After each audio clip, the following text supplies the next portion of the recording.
Okay, we're good. We're good to go. Let's do this. Still recording.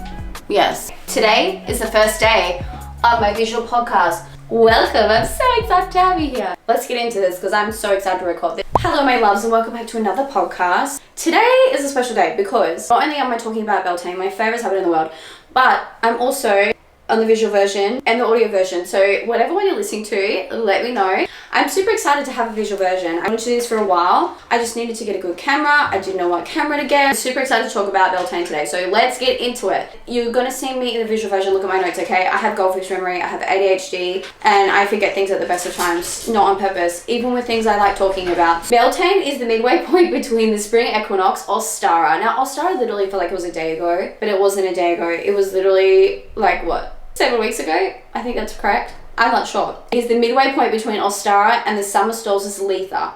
And it is one of the 4 Celtic fire festivals and one of the 2 times that the veil is considered thin. Now, the reason for that is because I live in Australia, if you can't already tell by my accent. So in Australia, obviously we are considered the southern hemisphere. So New Zealand and Australia are the southern hemisphere, and I'm pretty sure everywhere else is the northern hemisphere. So if you're in the northern hemisphere, you're going through Samhain, which we celebrate in May, which is very confusing because we are having Halloween here and beltane at the same time. But I'm going to get into that because the thing is, we have traditional dates of sabbats and then we have the actual astrological dates of the sabbats. Now, the traditional date for beltane is actually the 31st of October here in the southern hemisphere, which I know is Halloween or Samhain for the northern hemisphere. So for us, we're celebrating beltane and kind of like Samhain at the same time, which is very confusing. But here's the cracker with this one. The actual astrological date of beltane is actually this year. I think last year it was on the 7th of November. This year it's on the 8th of November. So if you want to celebrate on the traditional date, you're going to celebrate on Halloween. But if you like to celebrate Halloween here in the Southern Hemisphere and also the beltane Sabbat, then you can do it on November 8th. So it means you can celebrate 2. You can celebrate both Sabbats if you really want to. I know my kids personally love Halloween. They love Halloween so much. So we tend to do the astrological date of beltane and then the traditional date of beltane. We just do Halloween and the kids love it. They love Halloween. I love Halloween. I think it's really, really fun. The dates of it, so as long as you're celebrating between October 31st and November 8th, then you're all good. Of course, everything I'm saying right now, if you get to that date and you're like, I'm not feeling up for it, you should always listen to that. I know there's been times where I've not felt like celebrating on the actual day, so I've celebrated like a few days later, and there's nothing wrong with that. So Beltane celebrates earth and nature rejuvenating itself and is known as the traditional planting season. It is the season of bounty, abundance, and blessings before the harvest seasons that lay ahead. Right now is the time where you're going to be like, planting, you know, in your garden and planting lots of things because obviously, you know, spring is like the wet season and it's also kind of like a dry season at the same time. So we have like, well, actually not necessarily dry season, it's more wet season, especially if you're like me. I live in Tasmania and it's very much wet season. We've had sunshine, warmth, and then we've had like cold, rainy days. We've had a bit of everything. Just, I mean, classic Tassie anyway. We work with it. That's the time that you're going to be like planting in your garden, you're going to be going outside more and things like that. But it's also the time where you can set intentions, especially going into the new year. So now would be a time to be quite reflective. Next Sabbath is Letha. So you kind of want to like really think about, and Letha is almost towards the start of the year. Not quite, it's not quite New Year's, but it's very, very close. What you want to do is you want to start thinking now, okay, what are the intentions for the next few months ahead? Or what are the intentions of the first few months of 2024? This is the time to really be reflective, especially because we're also in eclipse season. And I don't know about you, eclipse season is eclipsing. I'm not enjoying it, but I mean, I don't think anyone is right now. The collective is pretty heavy. There's lots of stuff going on. It's chaos. Anyway, and I used to say, I thrive in chaos. Girl, you do not thrive in chaos. It's just because I was used to chaos and now I don't like chaos. I don't like it. Yeah, no, I don't like that. Anyway, back to the Sabbath. Why do I go off like that? Such ADHD of me. It's the time to kind of be like reflective and think like, okay, what do I want 2024? At least the first half of 2024, right? Don't go too ahead of yourself. That's way too overwhelming. You don't need to do that. No one needs to do that. Don't think about the whole 2024. Think about the start of 2024. What do you want that to look and feel like? And the reason I say not just look is because you want to feel. What do you want it to feel like? For me, I want to feel at peace. I want to feel happy. I want to feel less stress. And then also I set like personal goals, career goals, yada, yada, yada. But I always say focus on the feeling first. And then from there, then you can, set the other intentions. That's another thing, is planting the seeds of your own intentions for the next year ahead, especially going into Litha, which is the summer solstice. This Sabbath is known as the Festival of Fire and is commonly known for bonfires. So this is where you're kind of going to start to spend more time outside, like that twilight kind of, I think it's twilight. Is that correct? Twilight, where it's like or is it dusk dawn? I don't know. Anyway, you know what I mean, right? When the sun is setting, it's time to go outside and light a bonfire, spend more time outside. It's also known as dancing around the maypole. Now, I know here in Australia, I don't really know anywhere that does festivals like this, which makes my heart hurt and probably makes my ancestors really angry because I am half Scottish. The homelands are calling me. Why am I like this? It's also dancing in general and performing any type of fertility rituals. It's actually known as the Sabbath of fertility. Now this means basically people were getting it on, right? They were getting it on. Good for them. Which you can do that too. You can do lots of schmexual rituals around this time. You guys know what I mean by schmexual rituals. Know what I mean? You've got the fertility rituals. Now, when I say fertility rituals, I mean, obviously conception, you think about that, like physical conception, that's fine. Fertility rituals are much more than just that. Fertility rituals are also about planting the seeds, working in those like new beginnings. So when I say fertility rituals, I don't just mean getting it on and making a human. I mean in general, right? Fertility is more than just that. It's also known as the Sabbath that lots of people get married on. Nathan and I have a plan. Well, I have a plan. I'm hoping that it goes along with my plan to get married on Beltane. Now and lots of people are like, when are you going to get married? How much have you organized? Guys, I get really overwhelmed by it. The thing is, I've hardly organized anything. We've hardly organized anything. I have a pin board. I have a Pinterest board for it because I really want to have lots of flowers. I really want to get into that Beltane magic, right? The Fae magic of Beltane, which I will get to about the Fae and Beltane because I love that. I love fairies. I grew up on fairies, okay? If you're a Shirley Barber girl, hands up. I love Shirley Barber. I'm a fairy girl. Fairy unicorn girl. Maybe it's my ancestors talking to me because I am half Scottish after all. Anyway, it's the Beltane that we particularly want to get married on because it is known as the Sabbath of marriage and of union. And I just feel like that's just so me. I love that. That's why I really want to get married on Beltane. And we're thinking maybe 2025. Who knows? I change my mind all the time. And there's a lot to organize with the wedding and we don't even want a big wedding. It's also the Beltane. It's also the Sabbath that everyone gets married on. Back in the day anyway. So Beltane is a Celtic word and the meaning is the fires of Bel, which is reference to the Celtic sun god, Belanius. Now, please tell me if I'm saying that incorrect. I don't mind being corrected, okay? So it's okay if you want to correct me on that. Celebrating the sun's coming return or the recalling of the power of the sun. And there's a lot of power in the sun, right? The sun is really, it makes you feel positive, it makes you feel warm, it makes you feel happy, it makes you feel abundant. It also makes you feel motivated. I don't know about you guys, but as soon as like the warm weather is ahead and it's like sunny, I'm so motivated and I love that. So that's why I'm just like really excited about this Sabbath because I'm like, yes, it is the recalling of the power of the sun. And the warmer days ahead, it is also known as Bel, which translates to bright one. Isn't that so cool? In Scotland, they would traditionally light fires, dance around the bonfires, and leap over the flames, as well as make maypoles, which I will insert an image right here, what a maypole is if you don't already know, and this is for the visual people. Insert image right here.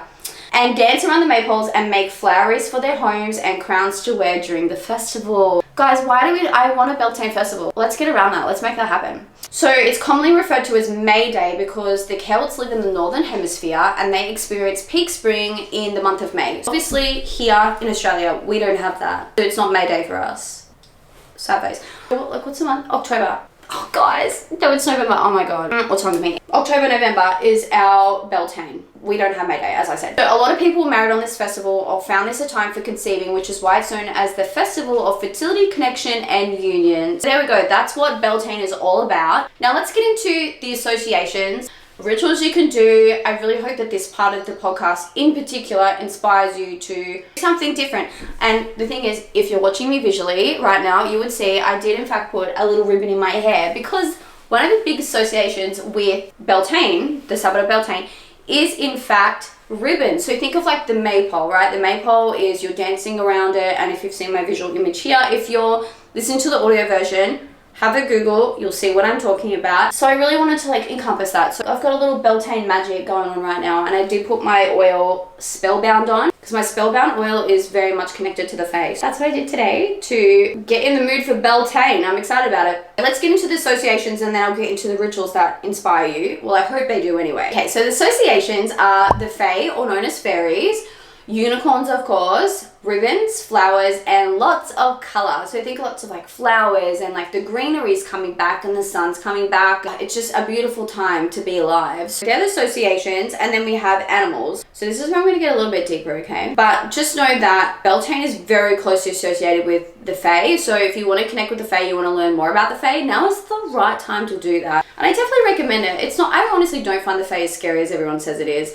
Do some research on it though, because the fairies are not what you think they are. They're not Shirley Barber fairies. In my head they are, because I want them to be like that, but I know deep down they're really not like that. So look into the folklore of that, because it's quite fascinating. So the animals associated with beltane are frogs, bees, rabbits, goats, butterflies, bluebirds, cows, unicorns, horses, and doves. Beautiful, stunning. So think like baby animals, right? All the babies are starting to get born around the Beltane festival. You're probably seeing little birdies everywhere. You're probably seeing little ducklings everywhere. Little cows, little lambs, calves, little cows.